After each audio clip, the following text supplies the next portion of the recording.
What up, everybody? It's DMajor from Next Arc Studios coming at y'all with another Feature Friday. My name is Kiba Freeman. I do spray paint art. I think most of the time I do some sort of landscape painting, but it's not necessarily places like. What up, everybody? It's DMajor from Next Arc Studios coming at y'all with another Feature Friday. And we're actually doing a rewind. We're bringing back our guest, Kiba Freeman, the spray painting expert. No, he was actually the first person we ever did a Feature Friday with, so we definitely want to give you a big shout out. It's been going pretty well. We've done, I think, 5 other ones, so one pretty much every month, and they probably some of our longest viewed videos on YouTube. So people are definitely like watching them, and they're enjoying hearing what everybody has to say. So, cool. So for anybody that doesn't know exactly what you do, I mentioned spray painting, but give us just a little bit of info about who you are, what you do. Yeah, so I'm Kiba Freeman. I own Kiba Freeman Art, and that's my brand name that I came up with about 5 years ago now, about 4 or 5 years ago. And I do spray paintings. I do landscapes, mostly scenery sort of things, using spray paint, just your standard stuff usually, so like Rust-Oleum, straight out of the can, what you can find at your hardware store usually. Although I am experimenting with some higher quality, higher cost paints right now. Start using some better paint, so it's better for the body and better for people around me. So I'm experimenting with some water-based stuff. But yeah, I do a lot of scenery, and sometimes I do portraits, pets, and stuff like that upon request. But sometimes space scenes, sometimes nature, mountain ranges, whatever comes to mind, whatever place I want to take you to, whatever place I go to, I put it on canvas. Yeah, you definitely got some time traveling pieces for sure. But y'all got to check out Kiba Freeman Art. I mean, we've been calling Stefan Kiba since high school, really? Yeah, that's actually where I got the name from. I remember we back in the day for the we would post pictures of their favorite animes. Mm-hmm. We would tag each other as different characters. Yep, I was always Kiba. Always. And Kiba. That's actually, it's interesting because when I was thinking of what I wanted my brand name to be. I've gone by Kiba for so long that eventually I started signing my artwork with Kiba because it was just shorter than Stefan Freeman. And Stefan Freeman is long when you're trying to sign in the corner of a painting without taking up too much of the painting. Right. And so I just started signing as Kiba, which is simple, Kiba. 4 letters, can put it anywhere in the painting and not take up too much space. And so when I was thinking of my brand name, when I was like, you know what, I'm going to really make this a business. I'm going to make myself an art business. I'm going to do it, what will stand out, what would make sense to people, what would be easy to remember. Kiba Freeman Art, Kiba being my nickname, Freeman being my last name, easy enough to remember. And then I make art, so boom. Yeah, I would say on the outside looking in, because we've been friends for, I don't even know how many years. A long time, over 10. Later. Over 10, probably over 15 by now. By this point, yeah. But I mean, outside looking in, I definitely see Kiba working. I mean, Kiba, y'all seen Naruto? He was the dog. I remember going over your house and the dog, he would jump out the closet. He would go home and he would run and jump back in the closet. I mean, you've even had kind of like that sort of lone wolf sort of spirit.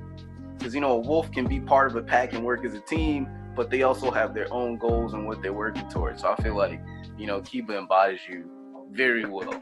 So I think it's a very fitting name. Uh-oh, look like you froze. Ain't no way you still smiling like that. I'm like, my computer screen is stuck with you like. It was like that for... it's froze again. All right, so you know how we do it in Next Arc Studios. We got to start off with a surprise question. I sent you the questions earlier, but it's a couple I didn't send you. Okay. So a game me and my brother have been playing, we're going to play it right now real quick, is we'll name a random theme and the other person has to come up with a short anime plot based off of that. So your theme is spray painting. So if you had to make an anime plot based off spray painting, what would that be? Anime plot? I live in anime, so this is kind of easy for me. My life is in anime. So the plot is the main character is the artist Kiba.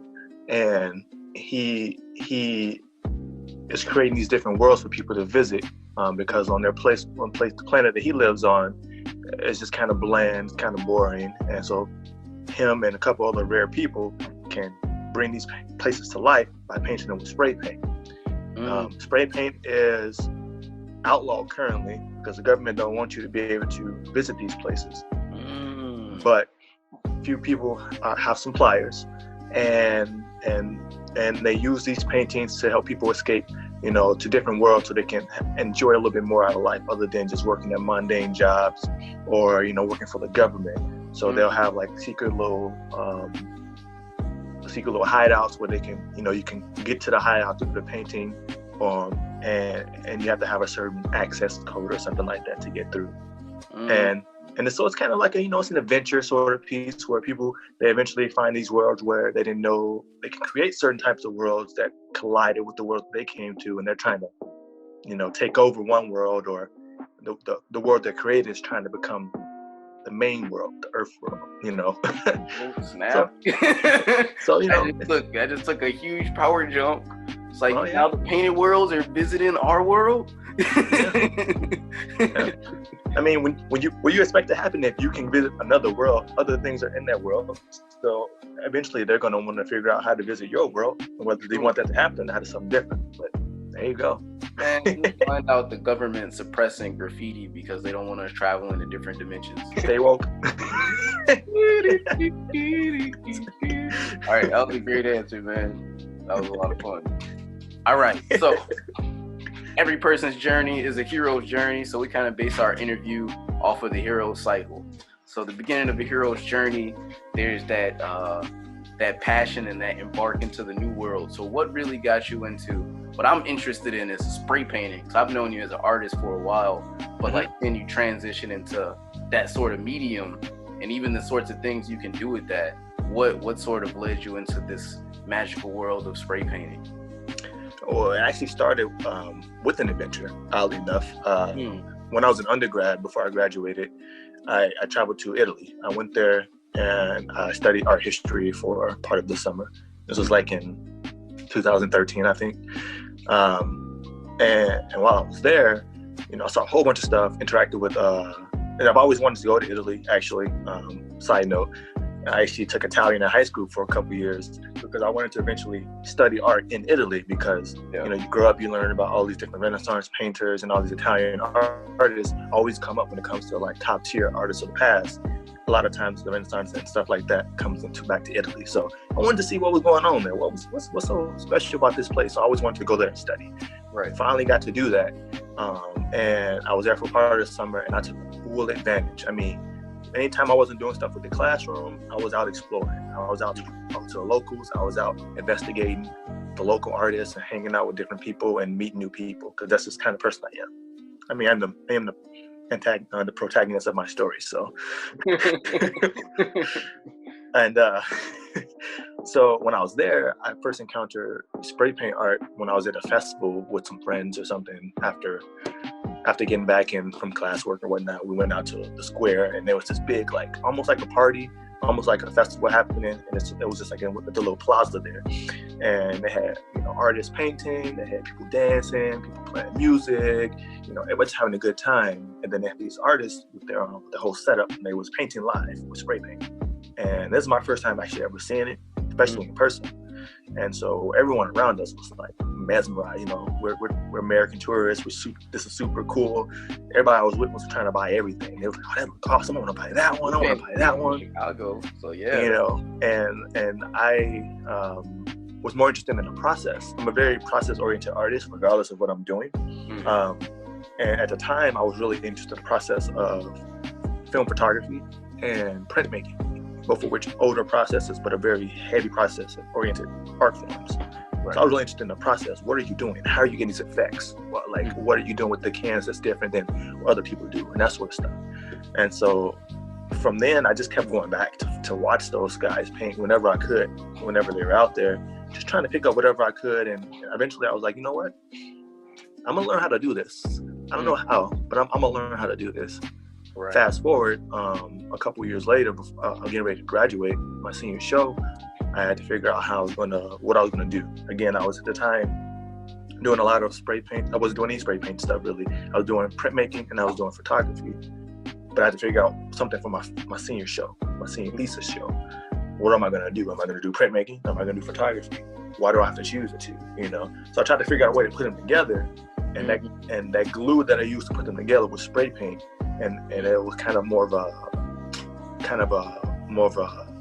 graffiti kind of guerrilla warfare sort of spray paint. But that's what I'm used to seeing in Chicago. You know, you see the graffiti stuff, you see the murals, you see that sort of stuff all around Chicago, and that's what I grew up with. So I kind of went back to my roots there and was like, okay, well, I can make stencils out of photos that I took of people and make them into almost like posters. And so I plastered these like sort of poster looks, and I'm like, okay, that looks kind of cool. And I just kind of layered them a lot, and I wanted it to look like, you know, it was a ton of them. And then eventually, after I actually graduated, I, you know, was like, you know what, I'm gonna try that style that I saw, you know, when I was in Italy a few years ago. I'm gonna try it out. It's been forever. I said I was gonna try it. I never actually did it. So I just got a couple cans from the store real quick, and it's like, I'm just gonna try some stuff. Try to see if I remember it, try some stuff that I've seen somewhere. And, you know, trial and error later, or as my wife just calls it, just trial, because she swears I just like picked it up the cans and was like just spray painting. But, you know, trial and error later, I was like, you know what, I really like this. And I've been developing it since about 2014, 2015, and decided to base my business around it. So you guys saw these artwork. Last thing you would guess is somebody made it with a spray paint or a spray can. For sure. So with that, every hero's got a special ability. So what is it that you would say about your spray paint and your art style that makes it unique? Probably my ability to just kind of morph with the painting. So a lot of times I'll start with an idea in mind, and or at least a general idea, but I'll allow the painting to kind of guide me to where it can go. So I don't get too caught up in too much of the detail most of the time until I get to certain specific things. But like if I have an idea of a person surrounded by planets or whatever, and you know, I might see part of it in my mind, but then as I'm painting it, I might see something else. I allow myself to adapt. You know, and so that adaptability, I think, helps me out a whole lot, because it allows me to develop it differently, which is more of something that I kind of figured out through film developing.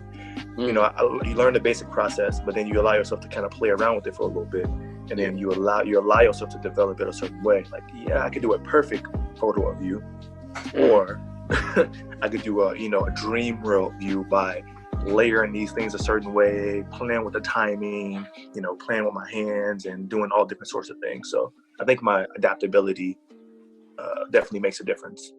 Absolutely. Especially when it comes to images of perspective.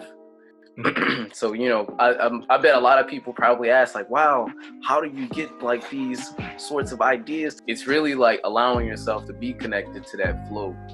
And not saying that, oh, I'm going to paint, it's going to be one planet here and it's going to be something here with a ring around it, but rather than letting it's more intuitive. Live. Yeah, it's almost more intuitive. I let it grow, you know. Like I said, I start sometimes with an idea, but a lot of times it's like, ooh, this will look cool. Ooh, you know what? This really needs a little bit of light blue right here. Let me get that light blue. Okay. Maybe a little bit of orange over here, you know, and it's just a matter of it's instinct from years of learning art. I've been learning art my whole life because I've been wanting to be an artist my whole life. So I've been an artist my whole life. So just years of this, like, looking at nature, how does nature lay, you know, letting it influence my painting, doing the opposite, you know. Okay, usually you'll see, you know, the browns and you got the greens because those go together like a tree. Well, what if you do an orange and you do a red and you do it whatever, you know, and just kind of pushing those boundaries. Yeah, and you said the super word, and that's grow. And yeah, definitely looking at the things that we do as things that grow rather than things that we make. I think is a fundamental difference. It seems the same, but it's not at all. No. I mean, you have to plant the seed, you know. So I have the seed, I plant it, and then I allow it to grow. I nourish it. Hey, that's awesome. Keep that same energy. All right, next surprise question. On a scale of 1 to 10, how would you rate eggs? True or false? left. All right. Excellent answer. So, in every hero's journey, they meet a mentor or some sort of influence that really pushes them. So I know you talked about how Italy was a big in like inspiring your spray painting. Were there any other big influences once you got into it that you feel like helped you get to that next level? A few real cool spray paint artists that are pretty dope on YouTube. But you know, there's a couple that are do really cool stuff. But it's not even just like spray paint artists that necessarily influence what I do. Other artists too could influence some of the things that I do, and just because we don't using the same thing doesn't mean we can't influence each other. Absolutely. You know, I find that a lot of my kind of doodle work or drawing or kind of like allowing things to happen as they are kind of comes from what I see in Keith Haring's work.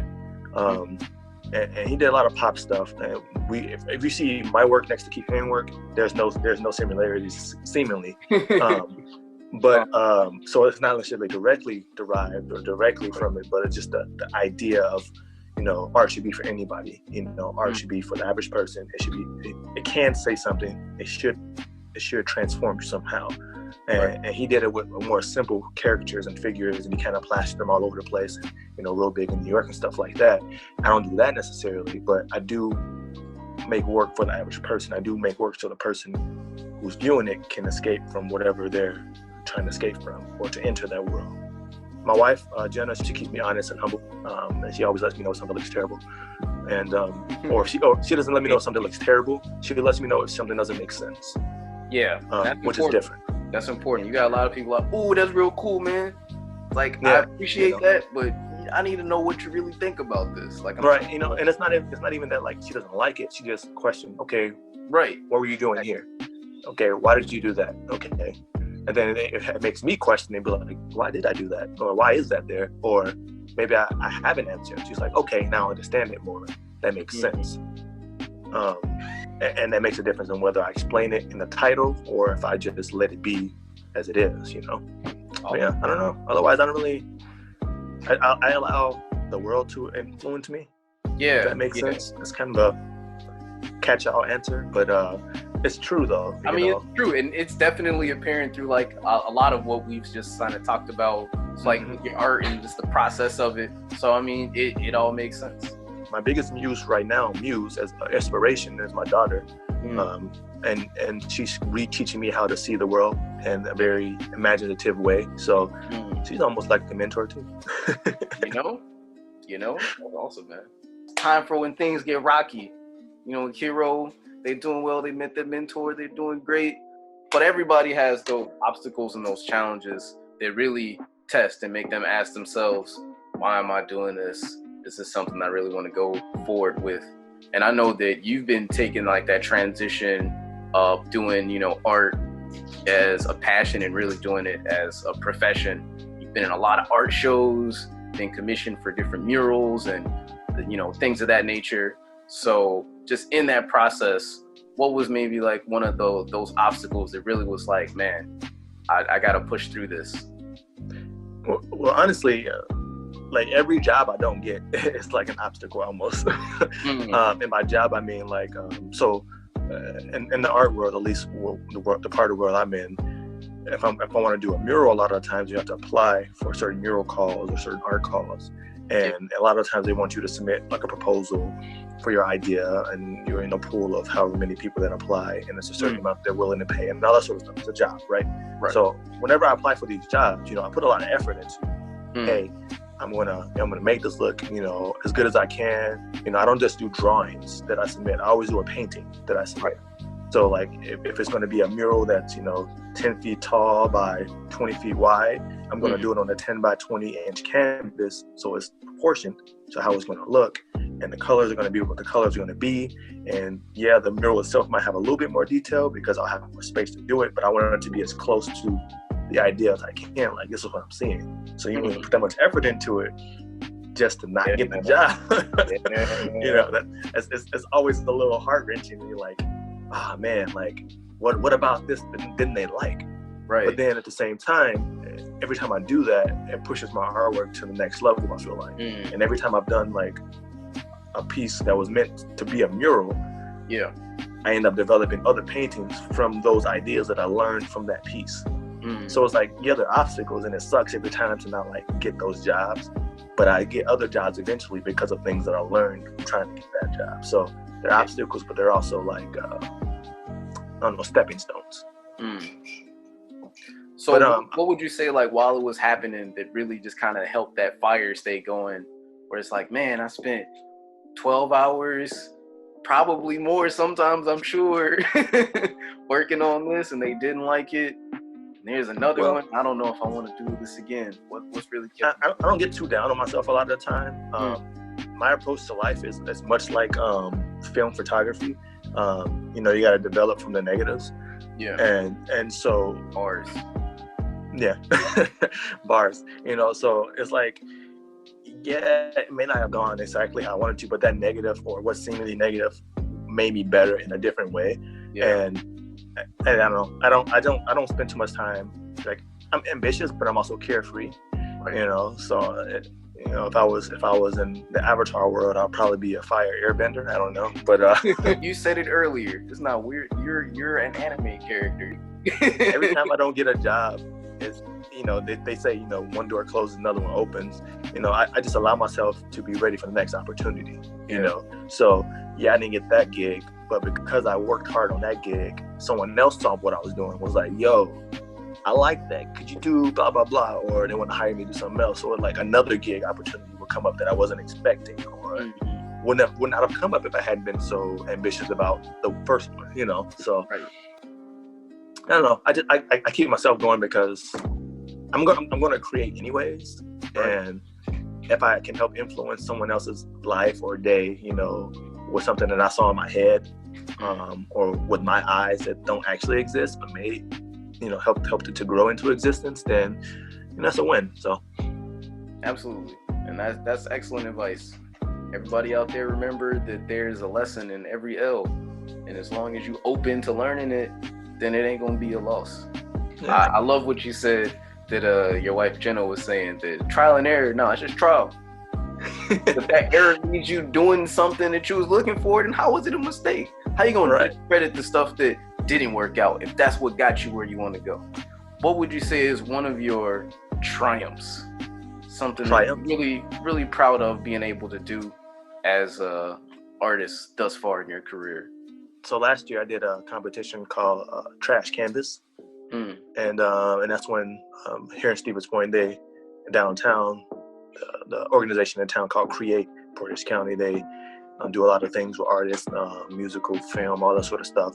We try to get more artists work and give more artists opportunities to do stuff. They had a competition where you can design a trash can downtown, and there was a couple prizes that were available. There was a voting prize, and there was like a judge's choice or whatever for like Canvas of the Year. And I won the Canvas of the Year award last year.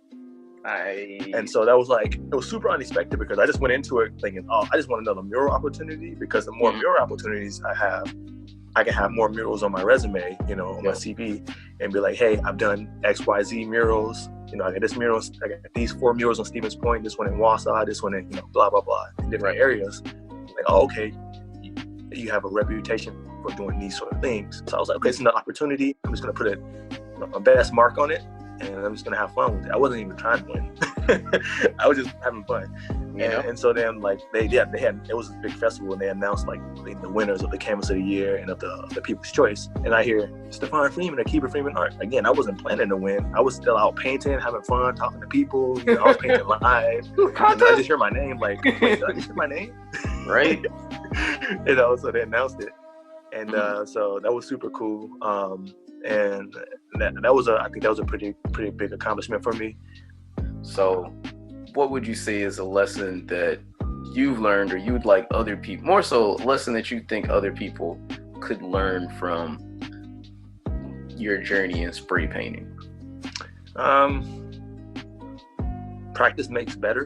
I don't believe in perfect, but I do believe in getting better. And you can't get better unless you do it.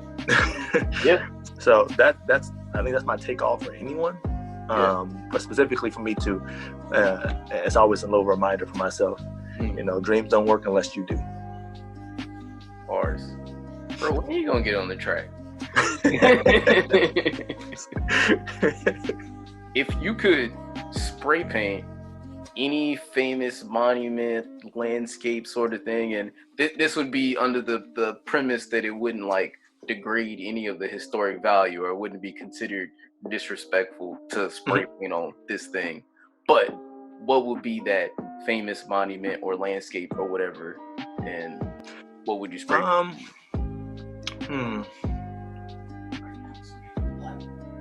I feel like the Great Wall of China would be pretty dope. To make like a whole section like into like an ongoing mural, and it could be like, and it necessarily just have to be mine, but like it would be like a giant collaborative piece, right? You know, and then like, because I mean it's a giant canvas. If you're looking at if you're talking to a muralist, like someone that does murals, it's a giant canvas. It's untouched. It's primed, ready to paint. But that would be pretty cool. I think. Black. What? No cameo. The White House black. The White House black. White House black. But all right, really appreciate your time. Again, y'all. I appreciate you having me. Comment any questions below. Share it with other artist friends. As you guys already know, if you got this far, you know Stefan Kiba Freeman is open to helping other people, and you know, just giving people any sort of advice, encouragement, giving them stuff that he's learned about his art process. Yeah, just stuff that I've learned. If you can take a lesson from it, cool. If you don't, then that's cool too.